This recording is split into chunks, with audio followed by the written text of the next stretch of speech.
OMV Radio, 24 horas cerca de ti.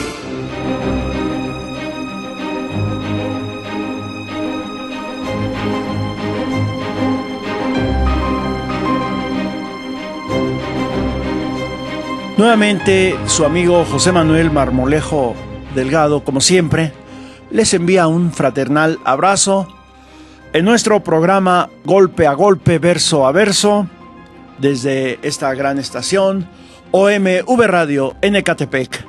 Y seguimos aquí con este fondo que es el Códice Xolotl, ese documento tan importante para la historia de México.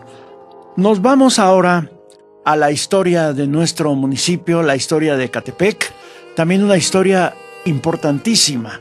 Ecatepec no es solamente violencia, secuestros, feminicidios, robos.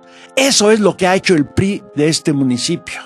Ecatepec es más que eso, y tarde o temprano Ecatepec, como todo el país, cambiará para la felicidad de todos. Ecatepec, rica tradición.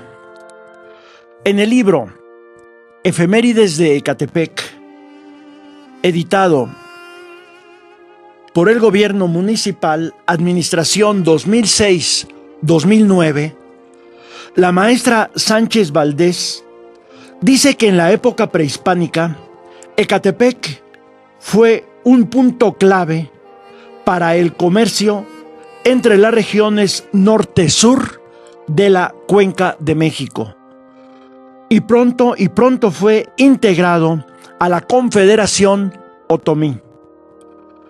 La estancia de los aztecas en nuestra región, Ecatepec, fue muy importante, y además también en las regiones vecinas. Los aztecas permanecieron en Xaltocan de 1252 a 1255, en Acalhuacan, aquí donde se encuentra la Casa de Morelos, de 1256 a 1259, en Ecatepec, en el Ejecatl, de 1260 a 1263, en Tulpetlac, Ecatepec, de 1264 a 1271, y en Coatitla, lo que hoy es Santa Clara, Ecatepec, de 1272 a 1291. Para el año 1300, el señorío de Cuautitlán arrebataría Ecatepec a los señoríos de Xaltocan, por lo que Ecatepec se convirtió en tributario de Cuautitlán. De acuerdo al conocido mito, México-Tenochtitlan fue fundada el día 18 de julio de 1325, y alrededor de 1340, Azcapotzalco ganó la guerra de expansión hacia el norte, poniendo toda esta zona bajo las órdenes de su señor Tezosomoc. Ecatepec pasó al dominio de Azcapotzalco, siendo cedido por Tezosomoc a Tlacaetzin, hijo de Huapitzáhuac, señor de Tlatelolco. Y esta es parte de la historia prehispánica de Ecatepec. Les invitamos a conocer la historia prehispánica de nuestro municipio, a leer el Códice Xolotl, a conocer los demás códices tan importantes en nuestra historia. Ahora, rápidamente nos trasladamos en la cápsula del tiempo a una etapa más moderna, a la etapa del Maximato. Seguimos con nuestras fuentes bibliográficas, hablando de la cuestión agraria, agrícola, hablando de Álvaro Obregón, de esa traición que hicieron los generales a la Revolución Mexicana, al pueblo. El licenciado Antonio Díaz Soto y Gama expresó que él deseaba que Obregón no llegara a la presidencia de la República, porque mermaría su prestigio, como tantos hombres que olvidaron sus promesas en el momento del triunfo.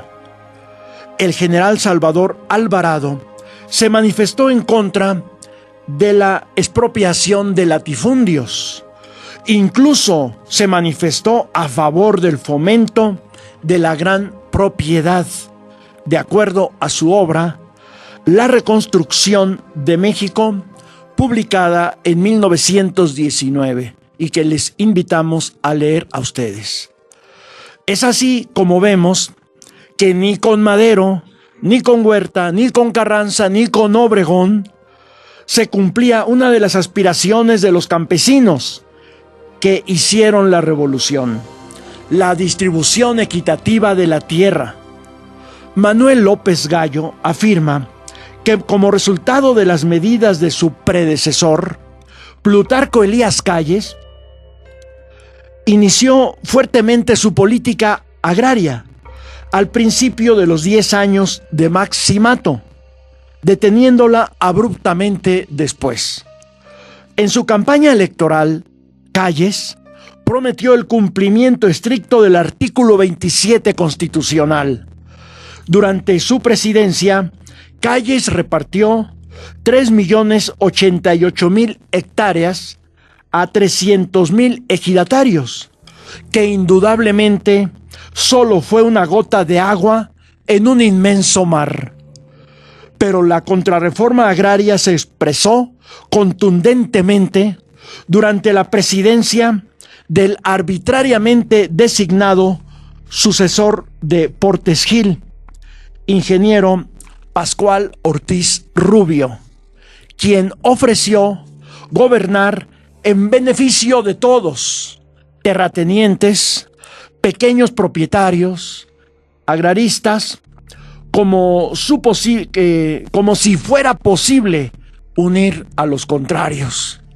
Dijo que aunque estaba dispuesto a continuar trabajando por la emancipación de nuestras clases campesinas, reconozco también que la agricultura en gran escala no debe ser considerada como esencialmente contraria a los intereses de la nación. ¿Qué estábamos viviendo en México? Se estaba viviendo la contrarrevolución, se estaba viviendo la involución, a diferencia de otras revoluciones que llegaron posteriormente, como fue la Revolución Soviética, que después tuvo su propia contrarreforma, su propio ir hacia atrás con Stalin, y también posteriormente la Revolución de Mao, que también avanzó grandemente, y hoy, bueno, tenemos otro modelo en China, pero aquí en México, inmediatamente después de la consumación de la revolución, pues llegaron al poder los generales criminales que formaron un nuevo modelo de país que hasta hoy gobierna y que tiene a México en la miseria.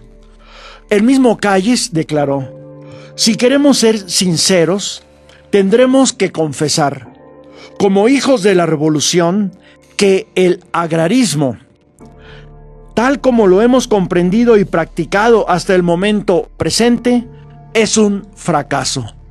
La felicidad de los campesinos no puede asegurárseles dándoles una parcela de tierra si carecen de la preparación y los elementos necesarios para cultivarla.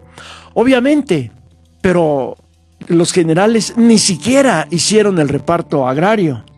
Por el contrario, este camino nos llevará al desastre, porque estamos creando pretensiones y fomentando la holgazanería. Un pretexto más para que no se repartiera la tierra, la pseudo flojera del mexicano. Eso es un fantasma, una mentira. Es interesante observar el elevado número de ejidos en los que no se cultiva la tierra y, sin embargo, se propone que ellos se amplíen, porque si el ejido es un fracaso, es inútil sembrarlos. Si por otro lado el ejido es un éxito, entonces debería disponerse del dinero necesario para comprar las tierras adicionales necesarias y así librar a la nación de hacer mayores gastos y promesas de pago. Es decir, no habría tal expropiación de latifundios, sino compra y los campesinos tendrían que pagar porque se les regresara su tierra, para que la nación no arrastrara con esta carga financiera. Por lo tanto, mejor que no hubiera reparto agrario y siguiera el latifundismo, y que si hubiera reparto agrario, pero solo a los grandes, a los generales que se convirtieron en nuevos ricos, en la nueva burguesía. Hasta ahora hemos entregado tierras a diestro y siniestro, y el único resultado ha sido echar sobre los hombros de la nación una terrible carga financiera. Lo que tenemos que hacer es poner un hasta aquí y no seguir adelante en nuestros fracasos, es decir, la contrarrevolución. Lo que se hizo durante la lucha en nombre de la suprema necesidad de vivir debe dejarse tal como está. El paria que se apoderó de un pedazo de tierra debe conservarla, pero al mismo tiempo tenemos que hacer algo sobre la situación presente. Pues ¿cuál paria que se apoderó de la tierra? Era el campesino recuperando lo que era suyo. Cada uno de los gobiernos de los estados debe fijar un periodo relativamente corto en el cual las comunidades que todavía tienen derecho a pedir tierras, continuaba Calles, pueden ejercitarlo. Y una vez que haya expirado este plazo, ni una palabra más sobre el asunto. Después debemos dar garantías a todo el mundo, tanto a los agricultores pequeños como a los grandes, es decir, a los latifundistas, para que resuciten la iniciativa y el crédito público y privado. Es la gran traición a la revolución en boca de los propios traidores, los generales que se apoderaron del gobierno. Por hoy ha sido todo. Mañana continuamos con este tema en su programa Golpe a Golpe, Verso a Verso, después del informativo de las 10. Muchas gracias. Hasta mañana.